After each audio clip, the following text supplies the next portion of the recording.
መንግስት ለትኛው ሃይማኖት ሲስተም ነው ምናልባት ፌቨር ሊሰጥ የሚችለው? በእንደ ሃይማኖት ውስጥ ሆኖ ይሄ ሰውዬ ምን ሲያደርግ ነበር ቆየው? እሱ ቢዝነስ ማርኬት ያደረገ ነው። አንቺ ውስጥ ላለመኖሩ ምንድነው ዋስትናሽ? በአማኞች ላይ ይሰራሉ። እንትና እኮ ዘፈኖቹ እኮ ሪል ላይፍ እኮ ነው የሚያወሩት። ትልቅ አገልጋይ ሆኖ ከስንት ዓመት በኋላ አጋንንት ወጣበት። ዋናው መውጣቱ ነው ትላለህ። ውስጡ የለም ሊበል ከውጭ ነው ተቀምጠው ሊበል ዳንተ ሰይጣን እዛ ያለኝን ዝና እዚህ ማስቀጠል አይደለም፣ ፈታኝ ነው የሚሆነው። እንዲህ ያመነ ሰው ነበረ። የተማሩ ባለጸጋ ሀብታም እንደ ዱባይ ይሆናል። ጠንቋይ ደግሞብኝ የሆነ ነገር አደረሰብኝ። የጠንቋይ እውነተኛና ሐሰተኛ እያንዳንዱ አማኝ የሚፈተን ፈተና ነው። አጋንንት ቀጥታ ውስጡ ላይ ሊያድር ይችላል፣ ከውጭ ሆኖ ሊሰራበት ይችላል። እነሱ የበንተ ጥላቻ ሊመስላቸው ይችላል። እድል ፈንታ ቢያገኝ ሰይጣን የሚያደርገው ነገር ዞር ካልክ ምናልባት ከምስት ውስጥ አጋንንት ልታወጣ ትችላለህ። አንቺ ውስጥ ላለመኖሩ ምንድነው ዋስትናሽ? እሱ ፈቃድ የሚያደርግ ባለስልጣን ካለ ያንቀሳቅስብሃል። አመፅ ማስነሳት፣ ሁከት ማስነሳት፣ ሃይማኖታዊ የሚመስል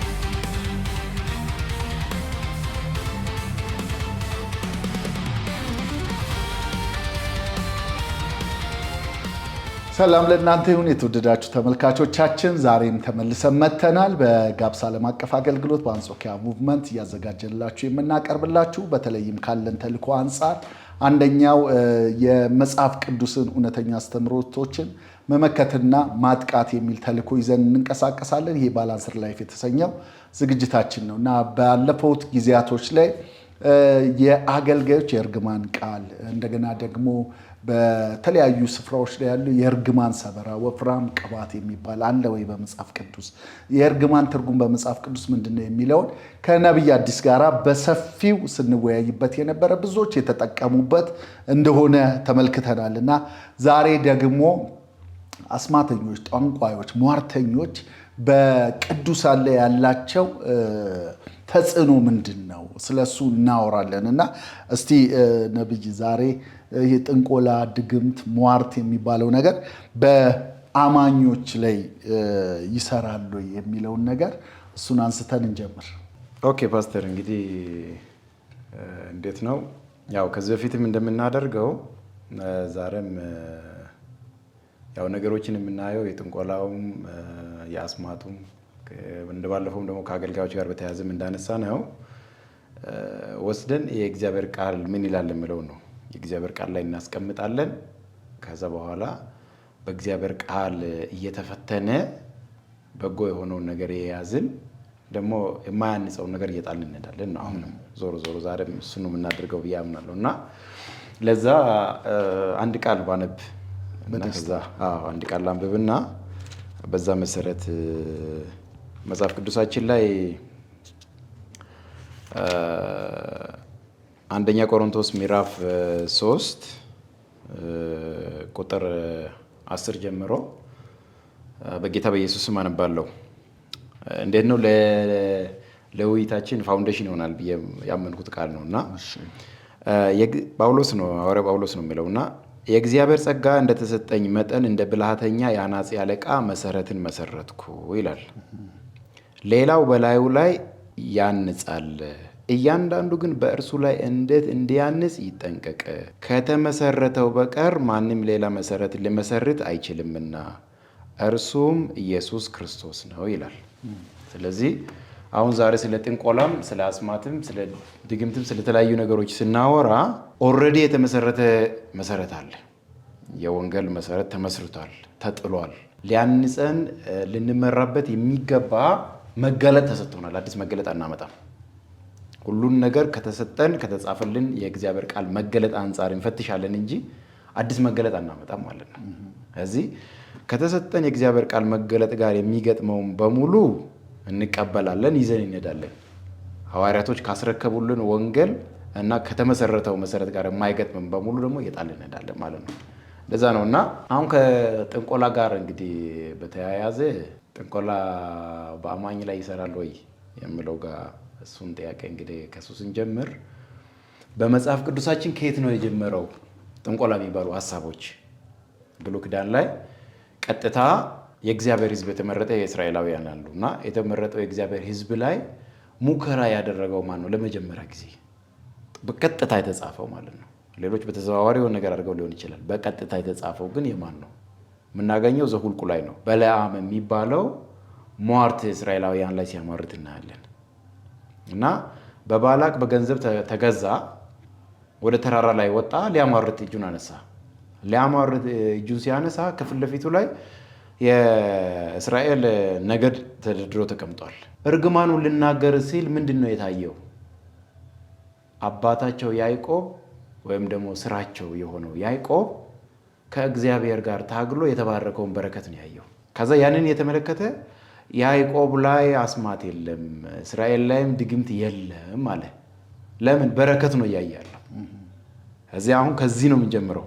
ብሉይ ኪዳን ላይ በጥላው ዘመን እንኳን በነበረ ጊዜ ጦንቃይ ሊጠነቅልባቸው እጁን ሲያነሳ ምንድን ነው የሚያየው? ጦንቃይ ብን እውነተኛ ጦንቃይ ከሆነ የዳነ እውነተኛ ሰው ላይ ልክ ሊደግም ሊጠነቅሉ ምናምን ነገር ሲል ቀጥታ የሚያየው ቅርንጫፉ ሳይሆን የተተከለበትን ግንድ ነው የሚያየው። የናዝሬቱ ኢየሱስ ክርስቶስን ያያል። በብሉይ ኪዳን ዘመን ማንን እንዳየ? ያዕቆብን እንዳየ። በአዲስ ኪዳን ዘመን ደግሞ ከቅርንጫፉ አልፎ ፋውንዴሽኑ ምንድን ነው፣ መሰረቱ ምንድን ነው፣ የተተከለበት መሰረት፣ የበቀለበት መሰረት ምንድን ነው ብሎ ግንዱ ነው የሚመለከተው። ለዛ ነው አሁን መሰረቱን ያነበብነው። ጳውሎስ ከተመሰረተው መሰረት በስተቀር ሌላ መሰረት አንመሰርትም። እዚህ እዛ መሰረት ላይ በትክክል እያታነጸ ያለ እዛ መሰረት ላይ በትክክል ገጥሞ መዳኑ እዛ ላይ የተመሰረተ ከሆነ ትክክለኛ የጥንቆላ ዓለም ያኛው መሰረት ነው የሚያየው። ያውቁታል ጠንቋዮቹ ራሱ እውነተኛ የዳነ ክርስቲያን ላይ ዳይሬክትሊ ጥንቆላ እንደማይሰራ ጠንቋዮቹ ያውቁታል። ጠንቋዮቹ እውነተኛ ከሆኑ እንደ መጽሐፍ ቅዱስ። ይሄ ነው ከብሉይ ኪዳን ጀምሮ የምናየው ማለት ነው። እውነተኛ ያልሆኑ ጠንቋዮች አሉ። አዎ ምንድን ነው የጠንቋይ እውነተኛና ሐሰተኛ? ማስተር እንዴት ነው? ልክ አሁን ጊዜ ላይም ጥንት ላይም እንትኖች አሉ፣ ሃይ ኮፒዎች አሉ በሁሉም ዘርፍ። አሁን እነዛ ሰዎች የአእምሮ ሰዎች ናቸው። ከእግዚአብሔር ከብርሃን ዓለም ከሆነ መንፈስ ዓለም ጋርም ኮኔክሽን የላቸው። ከጨለማ ዓለም ከሆነ የመንፈስ አሰራር ጋርም ዳይሬክት ኮኔክሽን የላቸው። ስለዚህ ቴክኒክ፣ ብልጣብልጥነት በአእምሮ ነው የሚያጠኑትና ድራማ የሚሰሩት። እሱ አይነት አሰራር አለ። ስለዚህ እሱን ሌላ ጊዜ የምንመጣበት ሌላ ጊዜ ስለ ሐሰተኛ ነቢያቶች ካታጎሪ ሲናወራ እዛን ጊዜ እንመጣበታለን። ያው በእኛ ውስጥ እውነተኞቹ ወይም ጄኒውን የሆኑ ጠንቋዮች አሉ እያልክ እውነተኛ ጠንቋይ አለ ከመናፍስቱ ዓለም ጋር ከጨለማው ጋር ሪል ኮኔክሽን ያላቸው።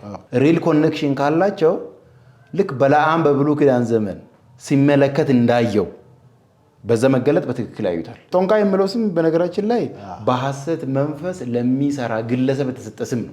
ከነዛኞቹ ለመለየት ነው፣ በአእምሮ ከሚያደርጉት ለመለየት ነው እንጂ ተግባብተናል። የምርም ጠንቋይ ለሆኑ ሰዎች ብንል የምርም ጠንቋይ ብንለው ብንይዛቸው እና እንደዛ ነው። ምናልባት እንግዲህ አሁን ወደ እንትን ስንመጣ ወደ ዳነ ሰው መካከል ወደ ክርስቲያን ስንመጣ እንዴት ነው አሁን የጠየቀኝ ጥያቄ የዳነ ሰው ላይ ጥንቆላ ይሰራል ወይ አስማት ይሰራል ወይ ያልካቸው ነገሮች ናቸው። እና እሱ ጋር ስንመጣ የዳነ ሰው ጋር በተለይ እንዳገልጋይ አሁን ለምሳሌ በአገልግሎት ጎዳና የአጋንንት ማስወጣት፣ ትንቢት መናገር እንደነዚህ አይነት የካሪዝማቲክ ልምምድ ያለው ሰው ጋር ይህን ጥያቄ ሲጠየቅ ፈታኝ ነው የሚሆነው። ለምን? አንዳንድ ጊዜ ረዥም ዓመት በክርስትና ወይም ደግሞ በቸርች ውስጥ ከቆየ ሰው ላይ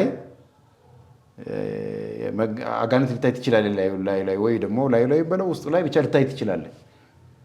እዛን ጊዜ ኦኬ ይሄ ሰውዬ ምንድን ነው ዳንኤል አለው አልዳንም ሊበል፣ እሺ ሳዘው ደግሞ አጋንንቱ ይጮሃል ውስጡ የለም ሊበል፣ ከውጭ ነው ተቀምጠው ሊበል፣ ግራ ትጋባለህ። እና ምናልባት አገልጋዮችን በዚህ ጎዳና የተፈተኑበት ሁኔታ ይኖራል። አንድ ጊዜ ፓስተር የሆነ ኢንተርቪው አስታውሳለሁ። የቆየ ነው፣ ወደ 2000 ዓመተ ምህረት አካባቢ ነው፣ 90ዎቹ መጨረሻ አካባቢ ይመስለኛል። እኔም ኢንተርቪው መጽሔት ላይ ነው የተጻፈውና ያነበብኩት። እና አንድ እዚህ ኢትዮጵያ ውስጥ በጊዜው በጣም ይሄ አጋንንት ማስወጣት ላይ በጣም የሚያገለግል አገልጋይ ነው የሚጠየቀው። የዳነ ሰው ውስጥ እንዴት ነው ከዳኑ ሰዎች ላይ ከውስጣቸው ነው ከምድር ብቻ አጋንንት አወጣለህ እና ምንድን ነው ይሄ ነገር እና ከአገልጋይም ላይም አጋንንት ይወጣል፣ ይሄ ነገር ምንድን ነው የሚሉ ነገሮችን ያነሱ እና ጥንቆላና አስማት እንደዚህ ነገሮች ይሰራሉ ወይ? አጋንንት እስከየት ነው የምታወጣው? እኔም ማውቀው ነገር የለም፣ ብቻ ጌታ ሲገልጥልኝ አጋንንት ካለበት ቦታ ይወጣል አለና አሁን ምንድን ነው እንትኑ ላይ ካሪዝማው ላይ ሲታገለግል ጥያቄ ስለሚፈጥር ነው።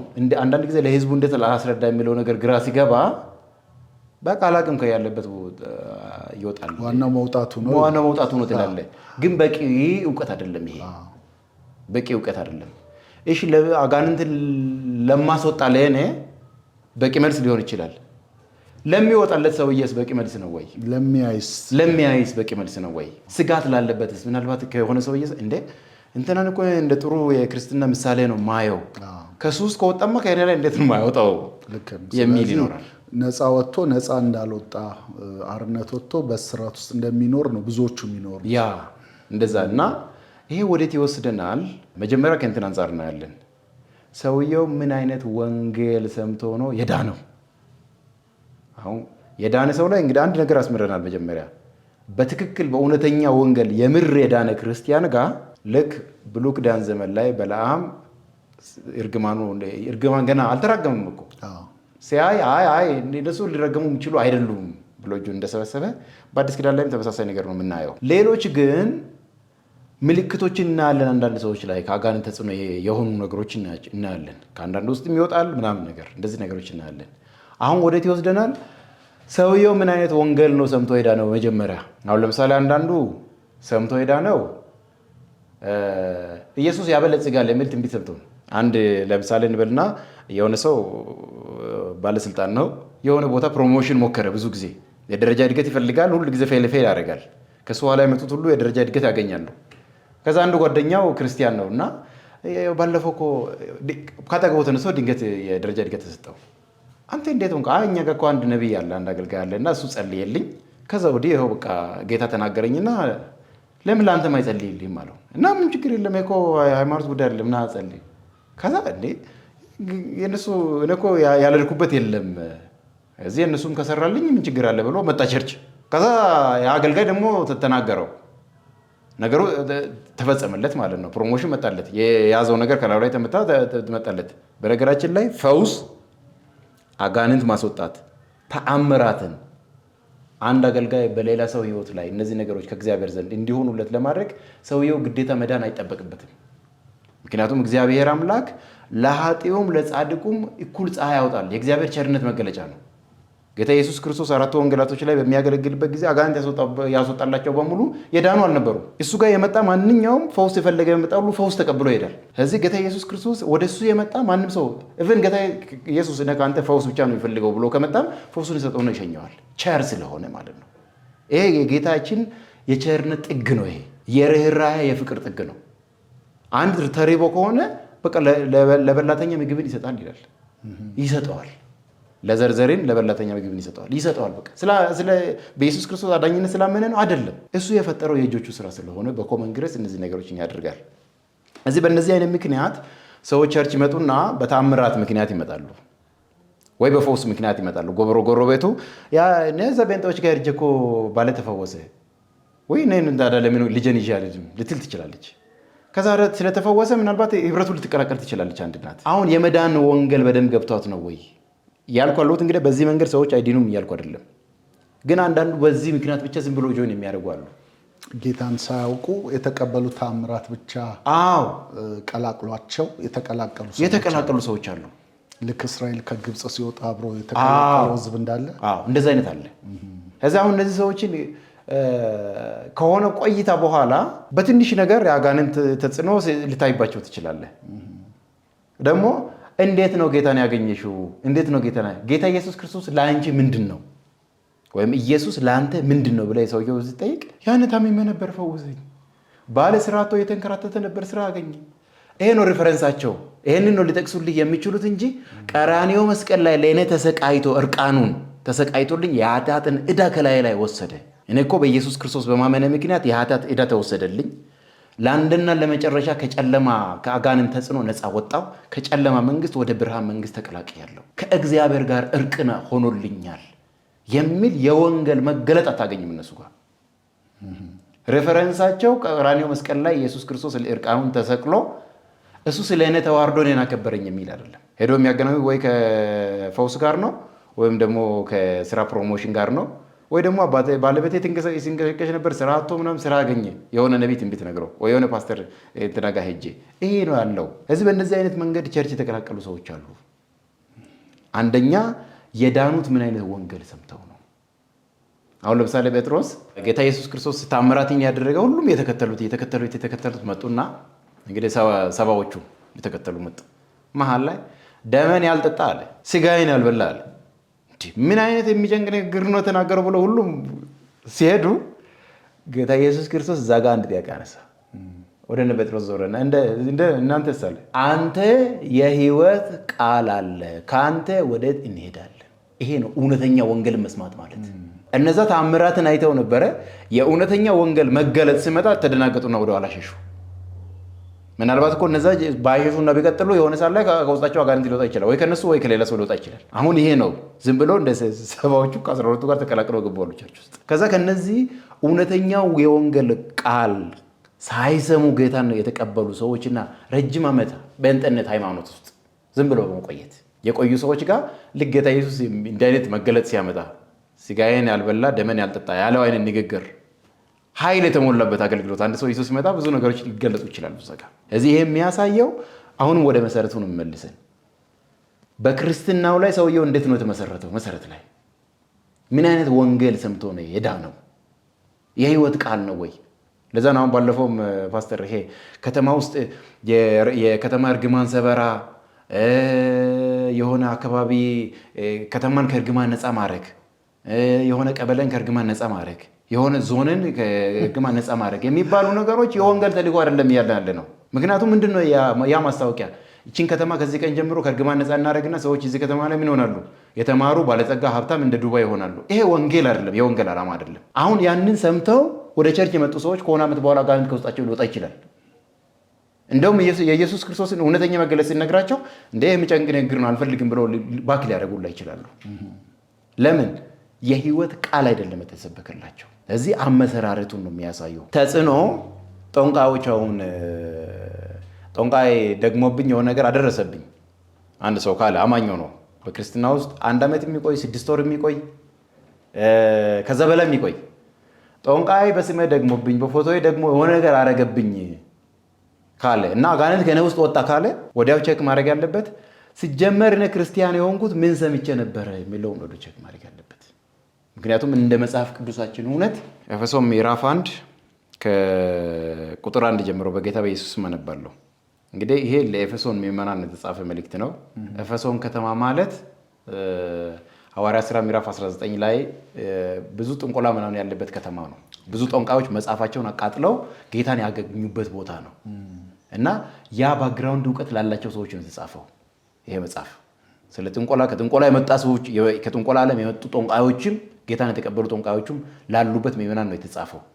ሲጻፍ እንደዚህ ያለ ጳውሎስ በእግዚአብሔር ፍቃድ የኢየሱስ ክርስቶስ ሐዋርያ የሆነ ጳውሎስ በኤፌሶን ላሉ ቅዱሳን በክርስቶስ ኢየሱስም ላሉ ምዕመናን በማን ላሉ? በኢየሱስ ክርስቶስ በትክክለኛ መሰረት ላይ ለቆሙት ለነሱ ከእግዚአብሔር ከአባታችን ከጌታም ከኢየሱስ ክርስቶስ ጸጋና ሰላም ለእናንተ ይሁን። በክርስቶስ በሰማያዊ ስፍራ በመንፈሳዊ በረከት ሁሉ የባረከን የጌታችን የኢየሱስ ክርስቶስ አምላክና አባት ይባረክ ይላል። እዚህ አሁን ጳውሎስ በሐዋርያዊ መገለጥ እግዚአብሔር ስለ ኤፌሶን ምዕመናን በሙሉ ያሳየኝ አንድ ነገር ነው። በክርስቶስ ላመኑ አምነው በክርስቶስ ላሉ ቅዱሳን ነው የሚለው ያሳየኝ አንድ ነገር ነው። በሰማያዊ ስፍራ ሰው የሚረገመውም ሰማያዊ ስፍራ መንፈስ ዓለም ላይ ነው፣ የሚባረከው መንፈስ ዓለም ላይ ነው። አሁን ቅድም በለዓም ምንድን ነው ያልነው? በለዓም እስራኤላውያን ሊረግም ሲፈልግ መንፈስ ዓለም ላይ ነው ያየው። ይሄማ የያዕቆብ ግንድ ነው አለ። ከያዕቆብ ናቸው እነዚህ ከያዕቆብ ግንድ የሆኑ ነገድ ናቸው 12ቱ። እርግማን የለም፣ አስማት የለም፣ ሟርት የለም በእነዚህ ላይ አለ። አሁንም ጳውሎስ ምንድን ነው ያለው? በመንፈሳዊ ስፍራ በክርስቶስ ተባርካችኋል። በሰማያዊ ስፍራ እግዚአብሔር አብ በክርስቶስ ኢየሱስ የባረከውን ሰው ከዛ በረከት የማውረድ መለኮታዊ ኃይል ያለው ጠንቋይ ምድር ላይ የለም ነው። መለኮታዊ ስልጣን ከዛ በረከት ሊያጎልህ የሚችል ምንም አይነት ጠንቋይ፣ አስማተኛ፣ ደጋሚ፣ ሟርተኛ የለም። ለማን? በክርስቶስ ላሉ ቅዱሳን። ለዛ ነው መሰረቱ ጋር የምንሄደው። በክርስቶስ ላሉ ቅዱሳን ከመዳናቸው በፊት ምናልባት በጠንቋይ በአስማተኛ ህይወት ውስጥ ሊኖሩ ይችላሉ። በድግምትም በመጠጥም በምንም አይነት ባክግራውንድ ሊኖሩ ይችላሉ። ከዳኑ በኋላ ግን በማን ነው ያሉት? እውነተኛ ወንጌል ሰምተው በክርስቶስ ነው ላሉት ደግሞ በሰማያዊ ስፍራ ብቻቸውን ተነጥለው አይደለም የተባረኩት፣ ከወይኑ ግንድ ከሆነው ከክርስቶስ ጋር ነው በመንፈሳዊ ስፍራ የተባረኩት። በረከቱ ግንዱ ላይ ነው ብሎ ያረፈው። ስለዚህ እርግማኑ ሊመጣ ከዛ በረከት ሊያጎል የሚመጣ ማንኛውም ነገር ከግንዱ ጋር ነው መጥቶ የሚላተመው። ያ ደግሞ አይሆንም ነው። ይሄ ነው መጽሐፍ ቅዱሳችን የሚያሳየን። ፓስተር ብዙ ሰዎች የሚያነሷቸው ጥያቄዎች አሉ። ወደ ይሁዳ ልመጣልህ ነው። አስቆሮቱ ይሁዳን ስትመለከተው በመጀመሪያ ሐሳብ ገባበት ይልሃል። እንግዲህ ከጌታ ጋር ሆኖ አብሮት እያለ ከዛ ደግሞ ሰይጣን ገባበት ይልሃል። ከዚህ አንጻር እንደው አሁን ያነሳህልኝን ይሁዳን ስትመለከተው ምንድን ያመነ ሰው ነበረ ወይስ ያላመነ ሰው ነበረ? እንዴት ነው የምታየው? የይሁዳ ኬዝና የእኛን ኬዝ እናያለን አሁን ላይ። አሁን የይሁዳ ኬዝ አሁን ወደ እኛ ከመምጣታችን በፊት 12ቱ የበጉ ሐዋርያቶች 12ቱ እነሱ ያሉበት የመንፈሳዊ ጥሪና የእኛ ጥሪ ይለያያል። የመጀመሪያው ነገር መፈታት ያለበት የማይቀለበሰውን የእግዚአብሔርን ቃል መገለጥ ለምድር ለማምጣት የተመረጡ ናቸው። የእነሱ ፖዚሽን ሌላ ነው። መጀመሪያ ከጥሪ አንጻር ይሁዳ ተጠራ፣ ተመረጠ ይላል። ከዛ በገዛ ፈቃዱ አሁን የኛው መልስ የምንመልሰው ትዋ ነው። ሐዋርያ ሥራ ምዕራፍ 1 ላይ በይሁዳ ምትክ ሌላ ሰው ሊሾሙ ባሉበት ሰዓት ላይ ምንድን ነው ያሉት? እንዴት ነው ጉዳዩን የፈቱት ሐዋርያቶች? አሁን የእኛን ሀሳብ አይደለም። ሐዋርያቶቹ ሂደቱን እንዴት ነው የፈቱት? ሐዋርያቶቹ የፈቱት እንዴት ብለው ነው? ጥሪውን በገዛ ፈቃዱ የተወ፣ በገዛ ፈቃዱ የተጠራለትን ጥሪ የተወ። ስለዚህ ይሄ ሰው ተጠርቷል በክርስቶስ ኢየሱስ። የጠራው ለሕይወት እንደሆነ አልተቀበለም። በገዛ ፈቃዱ ነው እንግዲህ ነው የተው። አሁን ይሄ ነው። እንደዛም ሆኖ ይሁዳ ውስጥ ጠንቋይ ጠንቁሎ አጋንንት ወርውሮ አስገባበት አይልም መጽሐፍ ቅዱስ። ኢየሱስ ክርስቶስን ሪጀክት ባደረገበት በዛው ቅጽበት ወይም ደግሞ የሆነ ሰው ኢየሱስ ክርስቶስን ባልተቀበለበት ቅጽበት የጨለማን ፍቃድ ሲያደርግ ነው ራሱን የሚያገኘው። ከኢየሱስ ክርስቶስ የተለየ ሕይወት በሙሉ በአጋንንት ቁጥጥር ስር ነው ያለው። በይሁዳ በሐዋርያቶቹ ጌታ ኢየሱስ ክርስቶስ ምድር ላይ በነበረበት ጊዜ ዘመን ላይ መሰራ። ጳውሎስ ደግሞ መጥቶ ኤፌሶን ላይ ምዕራፍ 2 ላይም ጽፎታል። አሁን በማይታዘዙ ልጆች ላይ ለሚሰራ መንፈስ ፍቃድ አለቃ መንፈስ ፍቃድ ትታዘዙ ነበር። ስለዚህ በኢየሱስ ክርስቶስ ስር ያልሆነ በሙሉ በዛች ቅጽበት በሌላ ፈቃድ ስር ነው ያለው። እዚህ ይሁዳ የኢየሱስ ክርስቶስ ያቀረበለትን የመዳንን ጥሪ ሪጀክት አደረገ በገዛ ፈቃዱ። ጴጥሮስ እንደፈታው ማለት ነው ሐዋርያት ሥራ ምዕራፍ 1 ላይ። ከዛ በኋላ የዛ ውጤት በጨለማ ፈቃድ ስር መገኘት ነው። አጋንንት ቀጥታ ውስጡ ላይ ሊያድር ይችላል፣ ከውጭ ሆኖ ሊሰራበት ይችላል። አሁን የእሱ ኬዝ ላይ ጠንቋይ አሁን በምናወራው አውድ ውስጥ ጠንቋይ ቀጥታ አማረተበትና የጠንቋይ ነው። ጠንቋይ ከኢየሱስ እጅ ግን እኔ ያነሳሁልህ ገባበት ስለሚል ገብተዋል። ይሁዳ ውስጥ ገብቷል። ብዙ ሰዎች ያነሱታል ይህን ጥያቄ። ስለዚህ ይሁዳ የዳነ ሰው ነበር ወይስ አልነበረም? ያው አንተ በዲስፐንሴሽን ያወራኸኝ በሐዋርያቶቹ ደቀ መዛሙርቱ የነበሩበት ዘመን እና የእኛን ዘመን ከፍለህ ነው ያስቀመጥከው። ግን ገባበት ስለሚል እንጂ ከሟርተኞች ከጠንቋዮች ጋር ካለ ነገር ጋር አይደለም። ቃሉ ላይ ከተጻፈው አንጻር ቅድምም ኤፌሶንን ስላነሳ ኤፌሶን ላይ ራሱ ለሰይጣን እድል ፈንታ አትስጡት ብሎ ይናገረና እድል ፈንታ ቢያገኝ ሰይጣን የሚያደርገው ነገር የለም ወይ ነው? አዎ። አሁን ምንድነው እድል ፈንታ ሰይጣን አገኘ ማለት? እድል ፈንታ አግኝቶ ምንድነው የሚያደርገው? ወይም ደግሞ ለእድል ፈንታ አጋላጭ ነገሮች ምንድን ናቸው ነው? አሁን ይሄኛውም አሁን እንዴት ነው መሰለህ ፓስተር፣ ኬዙን አሁን ያነሳውን ጥያቄ ላይ ቆመን ነው ማውራ። ጠንቋይ ቀጥታ ጠንቋይ በራሱ ተነሳሽነት ጠንቋይ መጥቶ በሆነ ሰው ህይወት ላይ የሆነ ነገር ማድረግ የሚለው አንደኛ አንግል አለ። ሁለተኛው አንግል ደግሞ አሁን ያነሳኸው ሰውየው ከውስጥ ሆኖ ሰይጣን መጥቶ በሱ ህይወት ላይ የሆነ ነገር እንዲያደርግ የሚጋብዝ ስርዓት ላይ ቢገኝስ ነው አንተ እያልካለሁ። እኔ ደግሞ ይህን ጉዳይ ወዴት ነው የሚወስደው? መሰረት ጋር ነው የምንወስደው። ሌሎቹ ለተጠሩለት ጥሪ ከልብ ምላሽ ሲሰጡ እሱ በገዛ ፈቃዱ ጥሪውን ሪጀክት አድርጓል። ምን ልምምድ ነበረው? ሌሎቹ ሐዋርያቶች አንተ የህይወት ቃል አለ ከአንተ ወዴት እንሄዳለን ሲሉ ይሁዳ ብሎ አንተ ኮሮጆ አለ ከዛ የሚለቅማት ነገር አለች ብሎ ነው እየተንቀሳቀሰ የነበረው። መጽሐፉ ላይ ያለው ይሄ ነው። ስለዚህ በክርስትና ውስጥ ይሁዳ በምን አይነት አክቲቪቲ ላይ ነበር? መጀመሪያው ነው እሱ ቢዝነስ ማርኬት ያደረገ ነው። በዛ ባለው እንትን ውስጥ ባለው እንቅስቃሴ የኢየሱስ ክርስቶስ ዝና አለ፣ አጀባ አለ፣ ትራንዛክሽን አለ። በትራንዛክሽን ውስጥ አድቫንቴጅ መጠቀም ላይ ነበር የነበረው የይሁዳ ነገሮች በሙሉ ሲጠኑ ማለት ነው። ግን አሁን ምንድነው ፍጻሜው ላይ ጴጥሮስ እንዴት ነው ኮንክሉድ ያደረገው ጋር ስንሄድ ኮንክሉድ ያደረገው ጥሪውን ሪጀክት አድርጎታል። ስለዚህ አንድ ሰው ኢየሱስ ክርስቶስን ሪጀክት ባደረገበት ቅጽበት ኦልሬዲ በሌላ ነገር ውስጥ ይገኛል ነው። ይሄ ደግሞ ወዴት ይወስደናል? መጀመሪያውንም ኢየሱስን አልተቀበለም ነው ሰውየው። ምክንያቱም ብርሃንና ጨለማ በአንድ ቤተ መቅደስ ውስጥ በተመሳሳይ ሰዓት ሊኖሩ ስለማይችሉ። ስለዚህ እንደሱ ካልከኝ ብዙ ሰዎች ጋር አሁን ያለ ጥያቄ ነው ማነሳለህ። አጋንንት በፖሰሽን መልክ በመያዝ እና ደግሞ በተጽዕኖ ደግሞ የሚያደርገው ነገር አለ የሚል ነገር አለ። ሁለቱም በቅዱሳን ላይ አይሰራ። እዚህኛው ላይ ምናልባት ለሰሚውም ክሊር ለማድረግ ከእግዚአብሔር ቃል አንጻር ሐዋርያቶቹ 12ቱ የበጉ ሐዋርያቶች ማቲያስ ይሁዳንም ከተካ በኋላ ከዛ እንትና ደግሞ የተጨመሩ ሐዋርያው ጳውሎስና በርናባስ በወንጌል ጉዞ ውስጥ ከጥንቆላ ጋር በተያያዘ ምን አይነት ነገሮች ገጥሟቸዋል የሚለው ጋር እንመጣለን። ባይብል ላይ አንደኛ እየሄዱ አንድ ቦታ ላይ የሟርተኝነት መንፈስ የነበረባት ሴት ላይ እነ ጳውሎስ አጋንንት ያስወጣሉ። ልክ አጋንንት ካስወጡ በኋላ እያሟረተች ለጌታቸው ጥቅም ታመጣ ነበር ሴትየዋ እና ያ የሟርተኝነት መንፈስ ከውስጧ ከወጣ በኋላ ኢሚዲየትሊ ምንድን ነው የደረሰባቸው? ስደት ነው። መንፈሱ ቀጥታ ከነሱ ወጥቶ መንፈሱ መጥቶ እነ ጳውሎስን አታክ አላደረገም። ያደረገው ነገር ምንድን ነው? የቀረባቸው ሰዎች ተነስተው እነሱን አሳደዷል። አዎ፣ የነሱ ፈቃድ በጨለማው መንፈስ ቁጥጥር ውስጥ ያሉ ሰዎች አሉ። ኦን ኦቶሪቲ ባለስልጣን ሊሆኑ ይችላሉ፣ ባለሀብት ሊሆኑ ይችላሉ።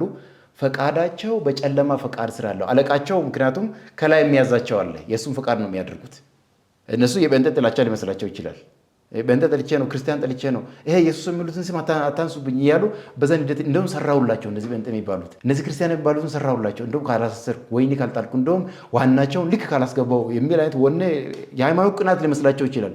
የሃይማኖት ቅናት ግን አይደለም። ፈቃድ አለ፣ ከላይ የሚያዛ አለቃ አለ፣ ኮማንድ የሚያደርጋቸው። ዲያብሎስ ነው ኮማንድ የሚያደርገው። ስለዚህ ዲያብሎስ ሰራተኞቹን ነው የሚያንቀሳቅስባቸው የነበረው። በዚህ መንገድ ነበር ሐዋርያቶች ላይ ስደት ያስነሳው። ድብደባ እንዲደርስባቸው አድርጓል። መንፈሱ ቀጥታ መጥቶ አይደለም አታክ ያደረጋቸው፣ የራሱን ኤጀንቶች ነው ሞቢላይዝ ያደርግባቸው የነበረው። ኤፌሶን ከተማ ጳውሎስ ገባ። ብዙ ጠንቋዮች ጌታን ተቀበሉ። ኤፌሶን ከተማ ላይ በጣም አርጤምስ ቤተመቅደስ አካባቢ ያሉ እንቅስቃሴዎች በሙሉ ወደ ጳውሎስ ወንጌል ሽፍት ማድረግ ጀመረ። ልክ ጥቅማቸው የተመታባቸው የነበሩ አርጤምስ ቤተመቅደስ ዙሪያ እንግዲህ የጣዖት ቤተመቅደስ ነው። በዛ ዙሪያ የነበሩ ጥቅመኞች በሙሉ ጳውሎስ ላይ አመፁ። መንፈሱ ቀጥታ መጥተው ጳውሎስን አታክ አድርጓል። የጥንቆላ መንፈስ አላደረገም። ግን ምንድነው ያደረገው? በሱ ግዛት በሱ ፍቃድ ስር ያሉትን ሞቢላይዝ ያደረገው። ከተማ ሙሉ ነው ያነቃነቀባቸው። አሁንም በእውነተኛ አማኝ ህይወት አጋን ጠንቋይ ቀጥታ ምንም አይነት ነገር ማድረስ አይችልም። በፎቶም ላይ ይድገም፣ በጨርቁ ላይም ይድገም፣ በምንም ነገር ላይ ያድርግ፣ ቀጥታ ምንም ነገር ማድረስ አይችልም። ማድረስ የሚችለው ሰልፍ ላይ ያስነሳ ነው የሚችለው። ማስነሳት የሚችለው ነገር ደግሞ ምንድነው? የእሱን ፈቃድ የሚያደርጉ ባለስልጣን ካለ ያንቀሳቅስብሃል። ሌላ የሃይማኖት ግሩፖችን ያንቀሳቅስብሃል። ስምን የሚያጠፉትን ያንቀሳቅስብሃል። ይህም በማድረግ ነበር ቤተክርስቲያን ይዋጉ የነበሩት፣ አማኝን ይዋጉ የነበሩት በዚህ መንገድ ነበር እንጂ ቀጥታ አጋንንት ወይም ደግሞ ከጠንቋይ አፍ የወጣ ቀጥተኛ ቃል ለአማኞች በዚህ መጽሐፍ ቅዱስ አንድም ቦታ ስጋት ሆኖ አያውቅም። አሁንም በዛ ስጋት ውስጥ ላለ ሰው የምስራች ነው የምንናገረው። የዳንበት እውነት ከጨለማ መንግስት ጋር ምንም አይነት ግንኙነት የሌለው ከአለቃት ከስልጣናት ከኃይላት በላይ በክርስቶስ ኢየሱስ ከፍ ብለን በሰማያዊ ስፍራ የተቀመጥንበት፣ ጥንቆላ ማይደርስበት፣ አስማት ማይደርስበት፣ አስማተኛ እንደ በለዓም ሊራገም እንኳን ብሎ ቢሞክር የዳንበት እኛን ቅርንጫፎችን አይደለም የሚያየው፣ ያለንበትን ግንድ የሆነውን ኢየሱስ ክርስቶስን ይመለከታል። ስለዚህ አይደፍረውም። እሱን ደግሞ ለምን በቀራንዮ መስቀል ላይ ስራውን ሁሉ ነገሩን አፍርሶበታል ጌታ ኢየሱስ ክርስቶስ። ዲላችን የፓስት ነው። ስራችን ተሰርቶ ተጠናቋል። እኛ በክርስቶስ ኢየሱስ የድል ወንጌል ለመስበክ ነው የተጠራ ነው እንጂ ገና ለገና ለራሳችን የመኖር ህልውና ስጋት ፈጥሮብን በፎቶ በጨርቅ የተደገመ ምናምን እያልን እንድንኖር አይደለም ነው። ስለዚህ ወደ ድምዳሜያችን ስንመጣ አሁን በቤተ ክርስቲያን በተለያየ ቦታ የምናያቸው ልምምዶች አብሯቸው ይጸልዩ፣ አብሯቸው ይዘምሩ፣ አብሯቸው ያገለግሉ የነበሩ ሰዎች ላይ የሚታየው አጋንንት ከነሱ ውስጥ መውጣት በውጭም ሆነ በውስጥ የሚለው ታሳቢ ተደርጎ ማለት መውጣት በክርስቶስ ኢየሱስ ሰውየው ነበር።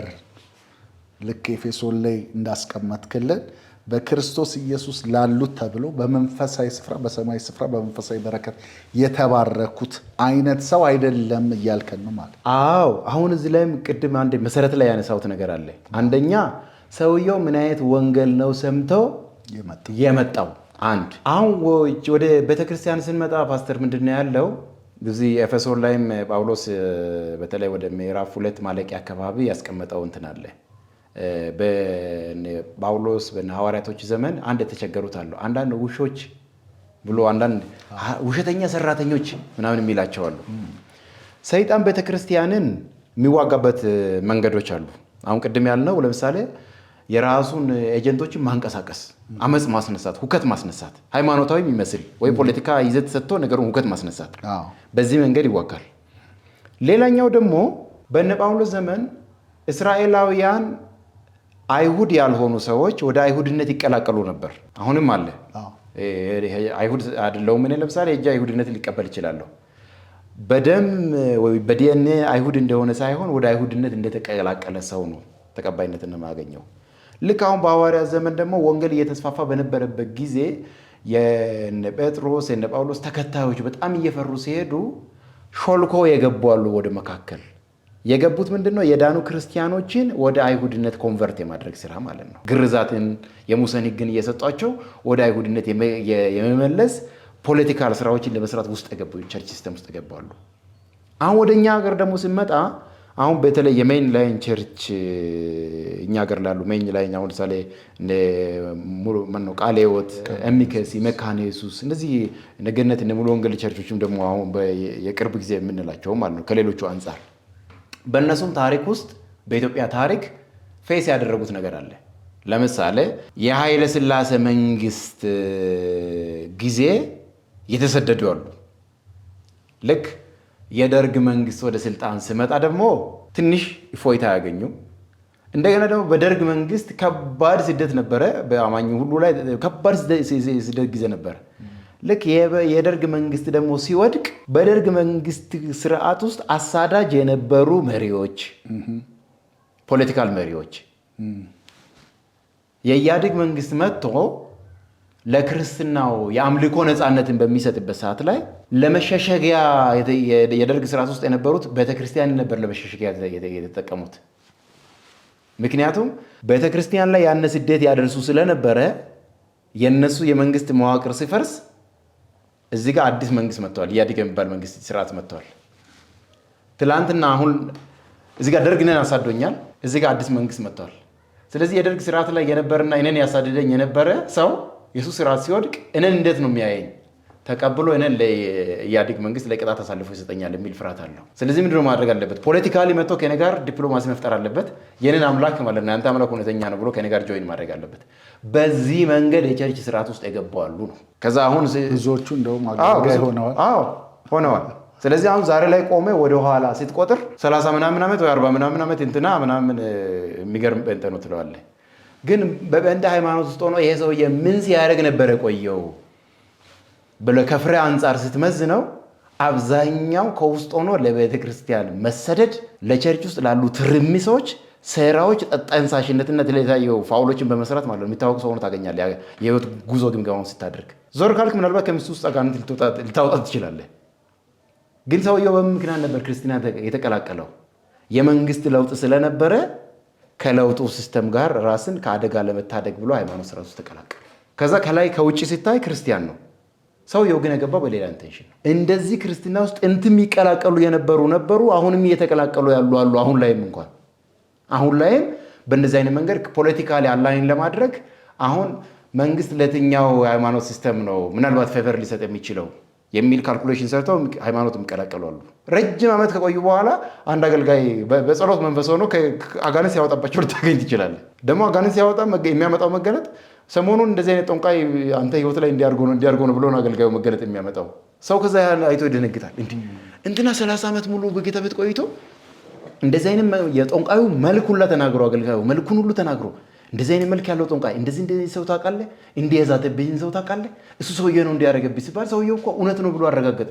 ከዛ ሲጸልይለት አጋንንት ወጣበት። እንደውም እኮ 20 ምናምን ዓመት እኮ ቤተክርስቲያን ላይ እንደውም አገልጋይ ነበር፣ ዲያቆን ነበር እኮ እንደውም የሽማግሌዎች ኮሚቴ ውስጥ ሁላ አገልግሎ ያውቃል የሚሉበትና ሰዎች የሚደነገጡበት ሁኔታ አለ ማለት ነው። ስለዚህ እንደነዚህ አይነት ልምምዶች በአጠቃላይ ክርስቶስ ኢየሱስን በትክክል ያላወቁት ለኃጢአታቸው መሞቱን ለነሱ ጽድቅ መነሳቱን ያላመኑ ሰዎች በአንድም በሌላ የገቡ በቤተሰብም አሁን በቤተሰብም ጌታን የሚያመልኩ ቤተሰቦች በቆጠራ ምን ልበል ሲሉ እኮ ብዙዎቹ ፕሮቴስታንት እያሉ ይጽፋሉ። ግን ጌታ ኢየሱስ ክርስቶስን ማን እንደሆነ ምን እንደሰራላቸው የማያውቁ ያላመኑ እውነተኛ ድነትን ያላገኙ ብዙ ሰዎች አሉና እነሱ ናቸው ቅዱሳን በዚህ መታለል የለባቸውም። እነሱን አይቶ ሰው መደንገጥ የለበትም።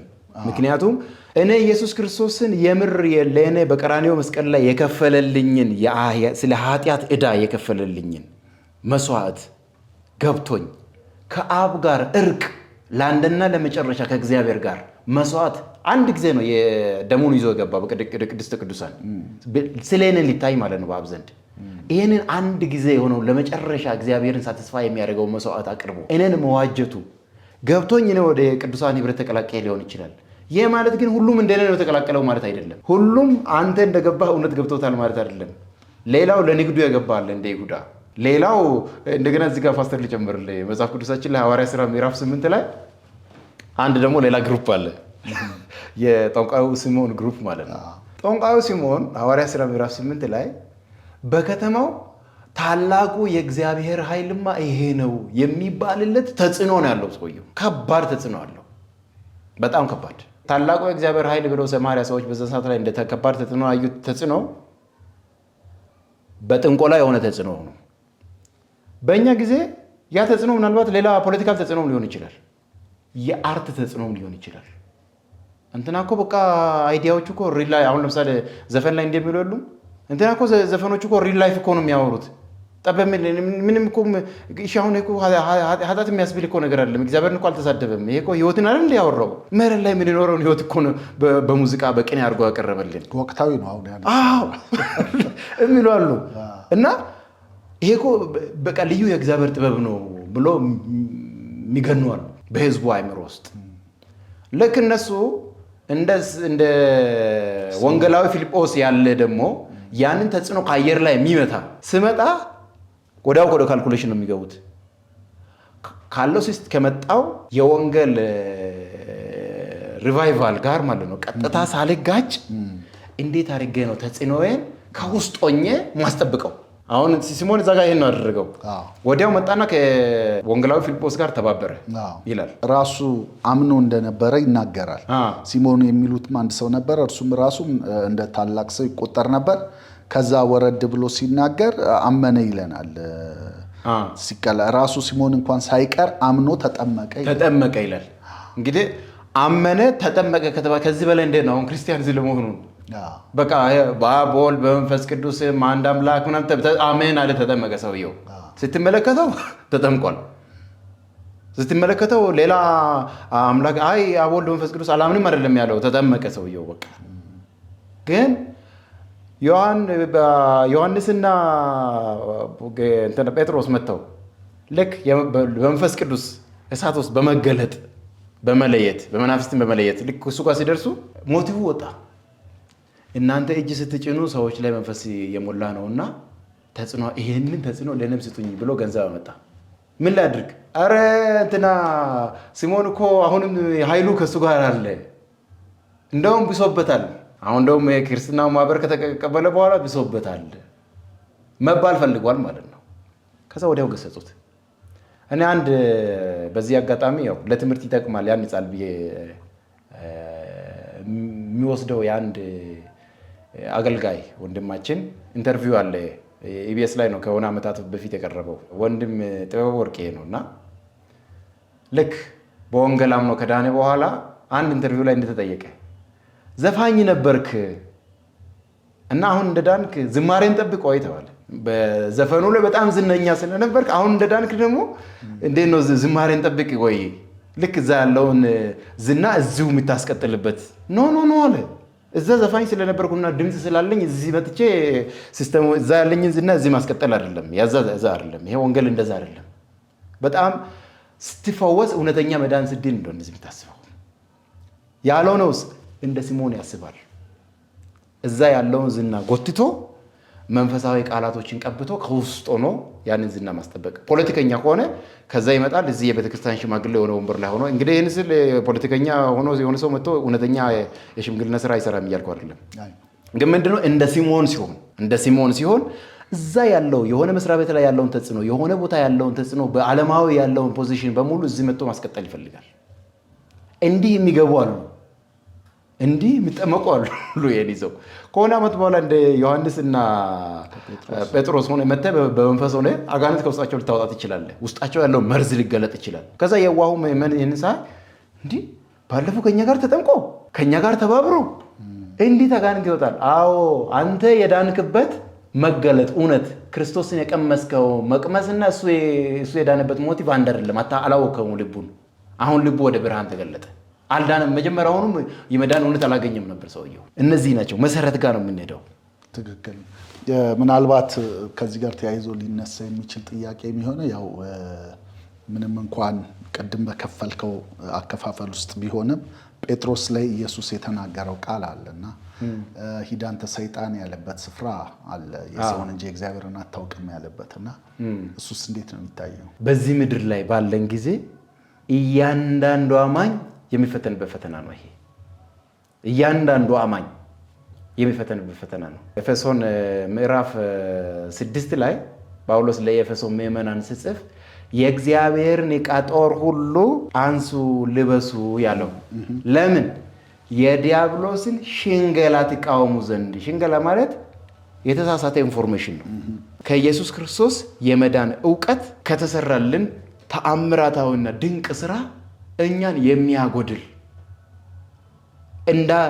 ስራው በፍጹም በክርስቶስ እንዳልተሰራለት ሰው እንድናስብ የሚያስገድዱ ሁኔታዎች ናቸው። እነዚህ የሰይጣን ሐሳቦች በየጊዜው እኛ ጋር ይመጣሉ። ከዛ አሁን ምንድነው እኛ የምናደርገው? በኢየሱስም ይሄ እግዚአብሔር ከአባቴ ዘንድ የመጣ ሐሳብ አይደለም። በምን እንፈትሻለን? የእግዚአብሔርን ቃል ብርሃን። በዛ ውስጥ ይሄ የእግዚአብሔር ፍቃድ ነው፣ ይሄ የሰይጣን ነው፣ ይሄ የስጋ ነው፣ ይሄ የዓለም ነው እያልን በእግዚአብሔር ቃል የእግዚአብሔር የሆነውን እየተቀበልን የሰይጣን የሆነውን እየጣልን እንሄዳለን። ይሄ ሁላችንም በዚህ ምድር ላይ እስካለን ድረስ የምንፈተነው ፈተና ነው። ይወረውራል ሐሳቡ። ይሄ ነው ከክርስቶስ ወደኋላ ከመዳናችን ወደኋላ ሊያጎልን። አሁን ለምሳሌ ከነዚህ እንትኖች ራሱ አሁን የምንላቸው አለ ጥንቆላ በሆኑ ሰዎች ላይ ሲሰራ ይታያል። አጋንንት ይወጣል። የሆነ ጠንቋይ አስጠንቅሎብኝ ነው፣ በፎቶ ተሰርቶ ነው፣ መስሪያ ቤት ላይ ተሰርቶብኝ ነው ምናምን የሚባሉ ነገሮች እንግዲህ እንሰማለን። በአገልግሎት ጎዳና የራሳችንም የገጠመን ነገሮች ይኖራሉ። ያው ስናገለግል በመገለጥ ማለት እና እነሱን እንደ ሪፈረንስ ይጠቀማል አሁን ሰይጣን። ይሄው እንትና እንኳን ትልቅ አገልጋይ ሆኖ ከስንት ዓመት በኋላ አጋንንት ወጣበት። አንቺ ውስጥ ላለመኖሩ ምንድን ነው ዋስትናሽ ይላል። እንደዚህ አይነቶች ናቸው የሰይጣን ሐሳብ ማለት። አይኑን ከኢየሱስ ክርስቶስ ላይ ሰው እንዲያነሳ የሚያደርግ ሐሳብ በሙሉ ሲገባ ልክ ጴጥሮስ ጋር የመጣው አይነት ሐሳብ ነው። ከዚያ አሁን ጌታ ከሰማይ በመገለጥ መጥቶ ሂድ አንተ ሰይጣን ብሎ እስኪለን ድረስ አንጠብቅም። ቃሉ እጃችን ላይ ስላለ እኛ በእግዚአብሔር ቃል ላይ ይሄ ከአባት የመጣ ድምፅ አይደለም እያልን ጣል እንሄዳለን ማለት ነው። በጣም ደስ ይላል። እንደው ለመጨመር ያክል ነው ማለት እንድታነሳው ስለፈለግኩ ነው።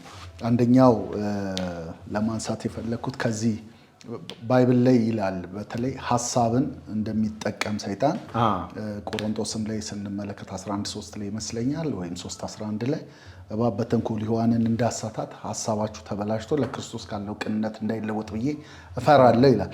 ሐሳብን የመለወጥ ቴንደንሲ እንዳለው እናያለን ማለት ነው። ስለዚህ የዳነ ሰው ለቆሮንቶስ ሰዎች ሲጽፍላቸው እንመለከታለን። እና እኔ እንድታነሳው አንድ የፈለግኩት ነገር ምንድን ነው መሰለ? ሰዎች ከዚህ ሀሳባቸውን ለሰይጣን ከማዋስ ከማበደርና ያንን ህይወት ከመድገም ጋር ተያይዞ ወደ ኃጢአት ልምምድ ውስጥ ይገባሉ። እና እንደነዛ አይነት ሰዎች ደግሞ ኮምፕሊትሊ በኋላ ላይ ስታያቸው ምንም አጋንንት ካለበት ሰው የባሰ ነገር እያደረጉ ቤተክርስቲያን ውስጥ እናያቸዋለን። መጨረሻቸውም ፍጻሜያቸውም ጥፋት ሆኖ እናያለን። እና ከኃጢአት ልምምድ ጋራ የዳነው ሰው ሊኖረው የሚገባው ህይወት ምን አይነት ነው? ጌታ ኢየሱስ እንደዛ አለ፣ ፈጽሞ የተማረ እንደ መምህሩ ይሆናል አለ።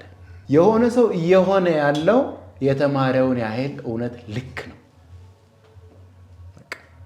አሁን ጌታ ኢየሱስ ክርስቶስ ማነው ጳውሎስ ራሱ በሌላ ቦታ ላይ ኃጢአትን የሚያደርግ ምንም እንትን አይደለም፣ የኃጢአት ባሪያ ነው። ሰው ለታዘዘለት ለዛ ነገር ባሪያ ነው ይላል። ለተገዛለት ሰው ለተገዛለት ለዛ ጉዳይ ባሪያ ነው። እዚህ ባሪያ ካለ ደግሞ ጌታ አለ። ደግሞ አንድ ሰው ባሪያ ወይም ደግሞ ደቀ መዝሙሩ ከመምህሩ የሚወስደውን ኢንስትራክሽን ያክል ልክ ነው የሚሆነው ነው ብሏል ጌታ ኢየሱስ ክርስቶስ። እዚህ አሁን እንደነዚህ ሰዎች መጀመሪያውኑም ሰው አይወድቅም አይነሳም አይደለም እያወራናል ነው። ግን ጸንቶ በኃጢአት ስለመኖር ጉዳይ ስናወራ አሁንም ወዴት እንመለሳለን? መሰረታቸውን ማቴዎስ ወንጌል ምዕራፍ 7 ጋር እንድና ይሄ መሰረት በአሸዋ ላይ ነው የተመሰረተው ወይስ በአለት ላይ ነው የተመሰረተው ብለው ገምታለን። በምን ላይ ነበር የተመሰረተው? ምን አይነት የእምነት ማጽኛ አስተማሪ ነበር ይህንን ሰው መጀመሪያ ላይ ያስተማረው? በእውነት ዲኖ ከሆነ የራሱ እውነተኛ የወንጌል ቃል ሰምቶ ዲኖ ከሆነ የራሱ ይሄ ሰው የማጽኛ ትምህርት ምን አይነት ትምህርት ነው የተማረው መጀመሪያው ነው? አሁን አንደኛው ለነዚህ አይነት ነገሮች አጋላጭ ነገሮች ምንድነው? በማን ስር ነበር ይሄ አገልጋይ ያለፈው? ወይም ደግሞ ይሄ አማኝ በማን ስር ነበር? ጌታ ኢየሱስ እንደ ግል አዳኝ አድርጎ ከተቀበለ በኋላ የእምነት ማጽኛ ትምህርት አለ፣ የደህንነት ትምህርት የምንለው እሱ ትምህርት ኮንቴንቱ ምንድነው? መጀመሪያ